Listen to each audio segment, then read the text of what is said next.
जैसे मैंने कल क्या पढ़ा था, एक्टिव टू पैसिव, उसका फर्स्ट पार्ट पढ़ा दिया था, सिंपल सेंटेंस और इंट्रोगेटिव सेंटेंस। आज उसका पार्ट 2 इंपरेटिव सेंटेंस। कौन सा पार्ट 2 उसका पैसिव वॉइस का, active to passive. Active to passive का कौन सा पार्ट, सेकेंड। ये 3 प्रकार से बनता है। तो मैं सिंपल सेंटेंस किस प्रकार से बनता है, इंट्रोगेटिव कैसे बनता है, वो मैंने समझा दिया। अब imperative sentence, imperative sentence, imperative sentence का किस प्रकार से पैसिव वॉइस बनता है उसका। इंपरेटिव सेंटेंस कैसे पहचानोगे, यदि वाक्य किससे शुरू हो, वाक्य किससे शुरू हो, प्लीज व काइंडली से शुरू हो, प्लीज व काइंडली से शुरू हो तो, प्लीज व काइंडली से शुरू हो तो। इसके बाद वर्ब की फर्स्ट फॉर्म से शुरू हो, से शुरू हो, डू नॉट से शुरू हो, किससे शुरू हो, डू नॉट से शुरू हो, शुरू हो, लेट से भी शुरू हो, लेट से शुरू हो। ये इंपरेटिव सेंटेंस कहलाता है, ये इंपरेटिव सेंटेंस कहलाता है। प्लीज और काइंडली से हो तो एग्जांपल के द्वारा कैसे बनाएंगे, जैसे please give me your pen, ये एक्टिव वॉइस है, उसका पैसिव वॉइस कैसे बने, प्लीज और काइंडली से हो तो प्लीज और काइंडली को हटा देना है। क्या करना है, प्लीज व काइंडली को हटाकर क्या कर देंगे, पैसिव वॉइस कैसे बनेगा, प्लीज व काइंडली को हटा देंगे, उसके स्थान पर क्या लिख देंगे, you are requested, you are requested to जोड़कर जैसी लाइन है वैसी वैसे हुबहू लाइन लिख देंगे, give me your pen. Kindly वाला भी हो तो ऐसे ही, काइंडली भी हो तो काइंडली हेल्प मी, तो इसको भी हटा देंगे। इसका पैसिव वॉइस कैसे हो जाएगा, ये एक्टिव वॉइस है, इसका पैसिव वॉइस क्या जाएगा, you are requested, you are requested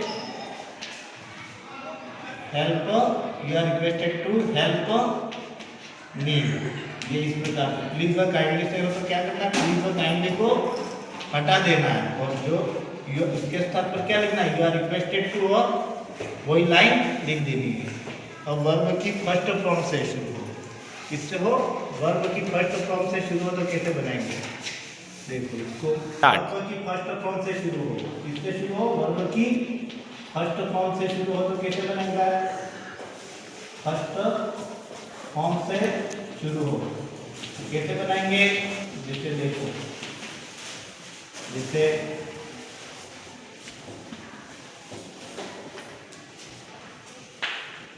जैसे वर्ब की फर्स्ट फॉर्म से हो तो tell me a story, tell me a story, ये एक्टिव वॉइस है, तो इसका पैसिव वॉइस कैसे बनेगा, सूत्र क्या होगा, लेट फिर ऑब्जेक्ट, फिर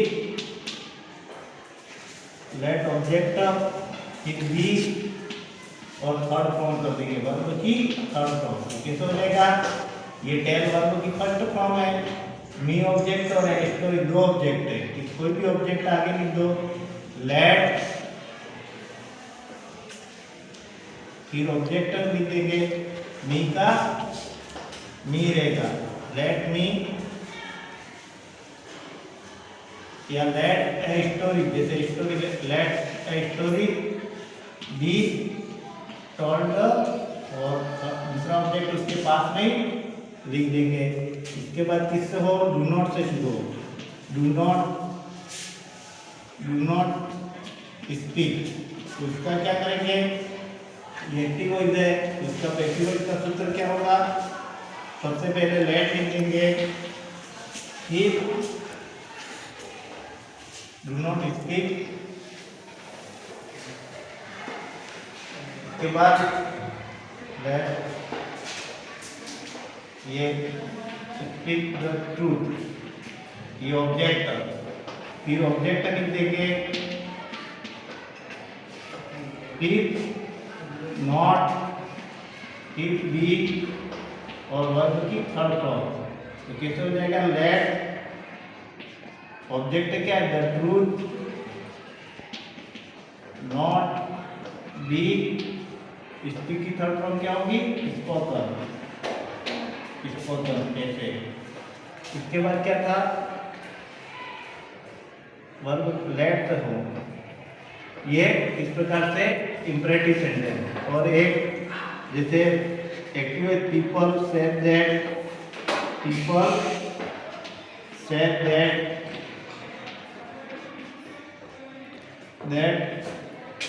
I am hungry, I am hungry. तो इसका पैसिव वॉइस कैसे बनेंगे, तो इट इज सेड, ये लिखा होगा third, it is said that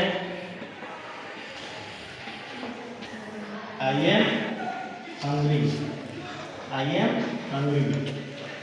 ये इस प्रकार से ये एक्टिव वॉइस है, इसका पैसिव वॉइस। ये इस प्रकार से एक्टिव से पैसिव हमने जो टॉपिक किया था वो, तब एग्जाम में क्वेश्चन कैसे आते हैं, वो एक्टिव से पैसिव के एमसीक्यू कैसे आते हैं, एमसीक्यू में बता रहा हूँ, ठीक है। किस प्रकार से क्वेश्चन पुटअप होते हैं, जैसे देखो किसी भी एग्जाम में, जैसे एमसीक्यू एमक्यूसी, ठीक है ना। अब देखो कैसे होता है, जैसे एग्जाम में आ गया, जैसे change into passive, change into passive, यानी एक्टिव से एक्टिव या पैसिव बनाना है। जैसे Ram killed a snake in the garden, in the garden। Passive option आ जाएंगे, ये प्रश्न है, ऑप्शन आ जाएगा, जैसे a snake is killed by Ram in the garden, in the garden। B option आ गया, जैसे a snake was killed by Ram in the garden, in the garden। इसके बाद जैसे सी ऑप्शन आ गया, a snake is being killed by Ram in the garden, in the garden। A snake was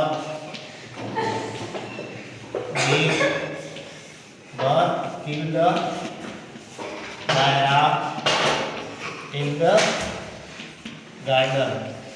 और कौन सा ऑप्शन राइट होगा, जैसे देखो कौन सी फॉर्म है, पहले इसको पकड़ना है, ये सब्जेक्ट है, ये वर्ब है, वर्ब कौन सी फॉर्म है, सेकेंड, ये ऑब्जेक्ट है, और ये अंदर सेंटेंस है। तो किससे बनेगा, ऑब्जेक्ट आगे जाएगा, एस नेक्स्ट, तो इसमें भी है, इसमें भी है, इसमें भी है। अब सेकेंड फॉर्म है, तो कौन सी फॉर्म आ जाएगी, सेकेंड फॉर्म में तो वाज वर्ब के साथ, थर्ड फॉर्म आएगी तो वाज, ये इज नहीं होगा, ये इज तो नहीं होगा, वाज और इन दोनों में अब एक ही साहब है, तो क्या लगेगा, वाज लगेगा या वर्ब, तो वाज लगेगा, यानी ये नहीं होगा, तो वाज। और थर्ड फॉर्म किल्ड और फिर बाय करके, और तो ये कौन सा राइट हो जाएगा, बी। उसी प्रकार दूसरा, जैसे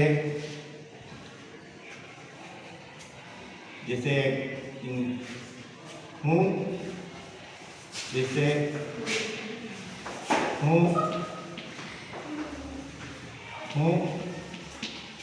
हूँ किल एस ए बर्ड, हूँ किल ए बर्ड। तो इसका पैसिव वॉइस बनाना है, तो ऑप्शन आ गया, जैसे बाय हूँ is killed is killed by whom? Is killed. This is a bird killed. ये by whom are a bird killed. By whom has a bird been killed? By whom was a bird killed? अब देखो option अब देखो B C और D. Who का क्या होता है? Bye whom. क्या हो जाएगा? तो सब में बाय हूम है, ठीक है। ये फर्स्ट फॉर्म है और ये ऑब्जेक्ट है, तो ऑब्जेक्ट है वर्ड एक ही पक्षी, तो क्या आएगा? फर्स्ट फॉर्म में तीसरे बार के साथ, तो ये नहीं आएगा, इन दोनों में से आएगा। तो ए वर्ड एक ही पक्षी इसलिए ईज आएगा, आर नहीं आएगा। ईज ए वर्ड ऑब्जेक्ट और फिर किल्ड, तो ये इस प्रकार से एग्जाम में हमें करना है। ओके, आज